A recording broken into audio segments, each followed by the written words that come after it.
Picture this with me. It's a whirlwind of excitement and hard work and anticipation.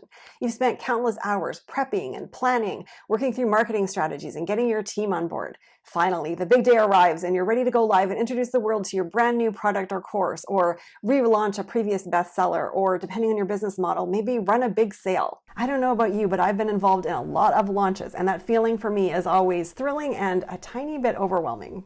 And what happens when you're knee-deep in actually executing your launch and you realize that you actually have no idea what's happening? After a busy day filled with putting out unexpected tech issues, showing up consistently on social media, and keeping your energy and excitement up for your team, I'm guessing that the last thing you want to do is put in more hours and start checking multiple software and tools to see how your launch is actually going by the numbers. And so that is where a launch dashboard comes in, the ultimate tool for a stress-free launch period.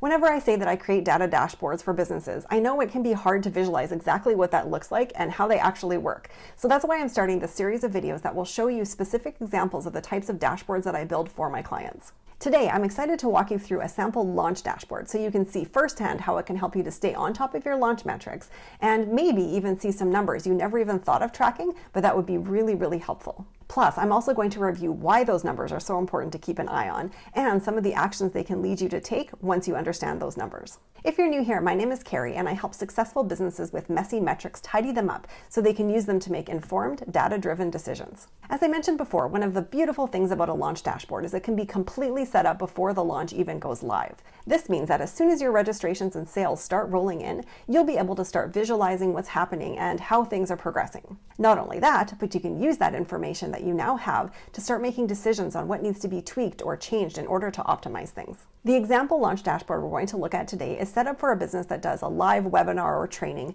that then leads to an open cart period for a new or a featured product, subscription, membership, or course. This is easily tweaked if your business model includes a multi-day challenge before an open cart period, or for e-commerce businesses running sales, or any other combination of marketing tactics that you happen to use in your business. So let me turn my camera around and we can see what can be learned from this launch dashboard. We're going to start off by looking at this first section, which is completely dedicated to the first step of the launch, the live training. This portion of the dashboard is visually separated so we can easily see all of the pertinent numbers for the training in one place, and we have a few different things that are happening here. So first, I'd like to draw your attention to the right-hand side where we have a graphic description of how users are moving through your registration funnel. The top metric shows the number of users that view their training registration page. The second metric shows the number of users who complete the registration, and we also can very easily see the conversion rate that's happening between those steps. We're also able to show the number of people who showed up to the live training and make note of the people who were actually on during the pitch. And last but not least, we also want to track how many people are hitting that replay page once the link is sent out after the training. So as we look at this section, why do these numbers matter? First, we want to ensure that the conversion rates that we're seeing between funnel steps are hitting industry standards, or at the very least, the numbers that we're used to seeing from past launches in our own business, because this enables us to very quickly identify if we have a traffic issue or a registration completion issue.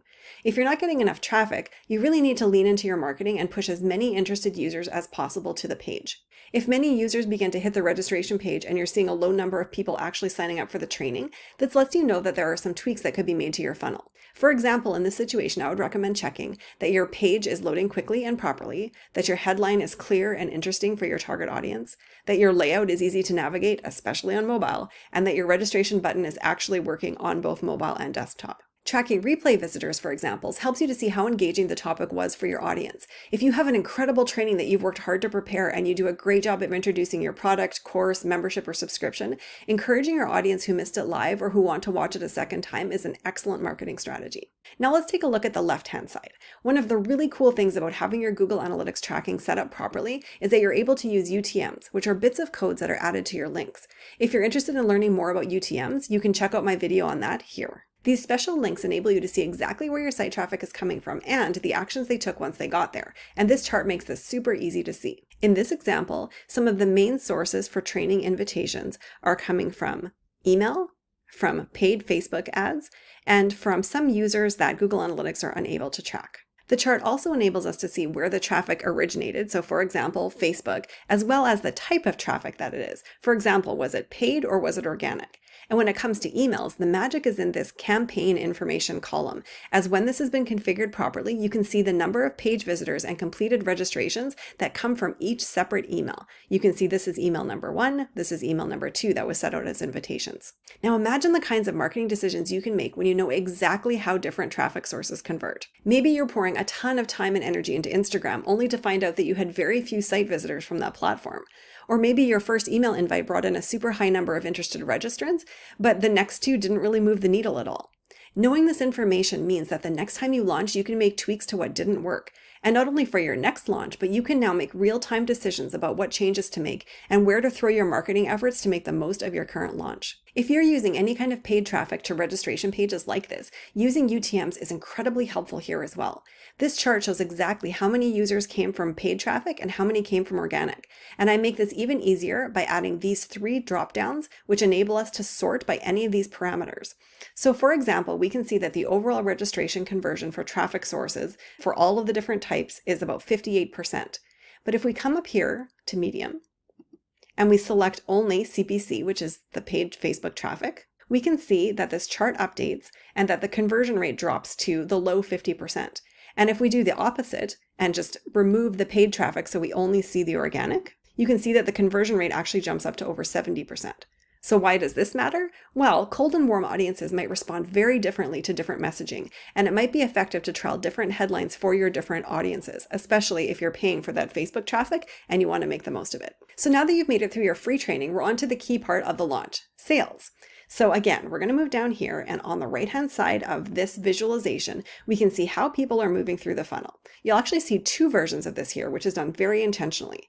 Because you're never going to see 100% of your traffic via Google Analytics because there are users that opt out, we want to make sure that we can see how people are moving through the funnel flow overall as a percentage from a 30,000-foot view, but we also want to be able to see what your actual sales confirmed numbers are so you have an exact knowledge of the revenue that has been brought in. For this, I like to go directly to the source. So everything that you see in this light teal shade is actually pulled from data that is automated to populate a Google Sheet. I want to always know the true sales numbers for the main product, and if the funnel contains them, also for the bump, each upsell, as well as overall revenue that's generated. This also enables us to get really granular with our data to see how many purchasers opted for the pay in full version and how many chose the payment plan. This is great information for you to know, especially as you track this for launches over time, as it allows you to see trends and forecast how much money you're going to bring in over the coming months as recurring revenue. You'll also want to keep an eye on the conversion rates of your bump and your upsells to ensure that they're converting well.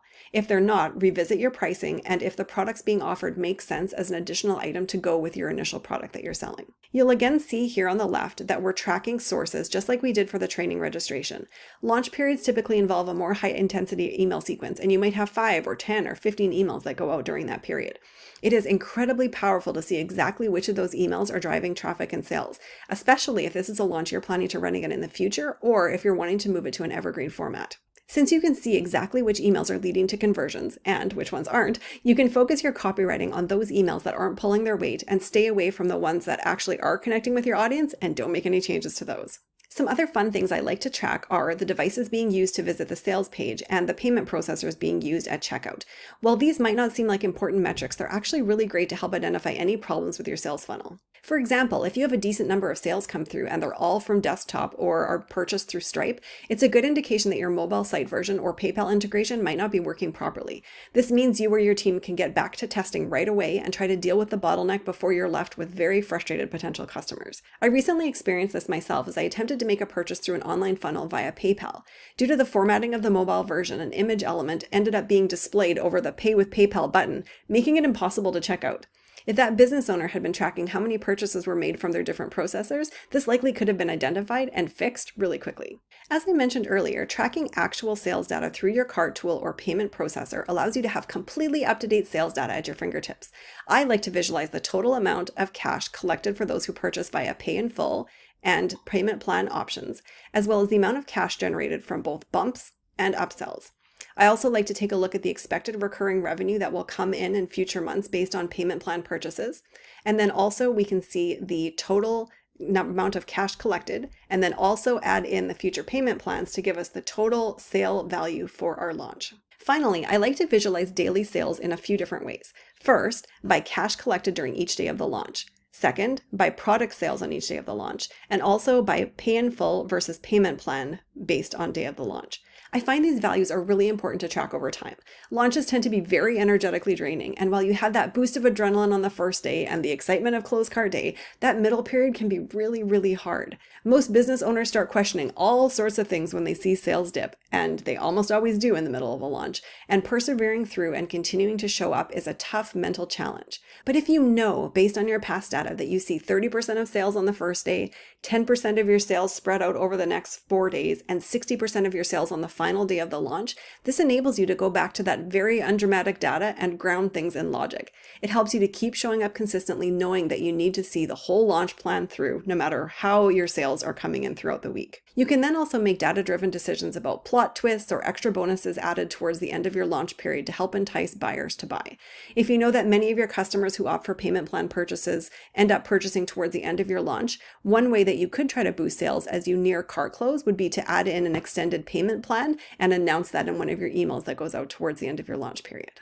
I really hope you've enjoyed this overview of the information that your data can tell you and what it looks like when it's visualized in an easy to understand and completely automated dashboard. There is incredible value in having a tool like this in place before your launch even starts. It helps you to say goodbye to the extra stress and uncertainty that comes up during launch periods, and you'll have all of the data that you need at your fingertips so you can make informed decisions and adjust your strategy as needed. If you're interested in learning more about what it would look like to work with me to create a custom launch dashboard for your business, please don't hesitate to reach out. I would love to help you take your launches to the next level while also making them as calm, steady, and enjoyable as possible. Thank you so much for watching, and I'll see you next time.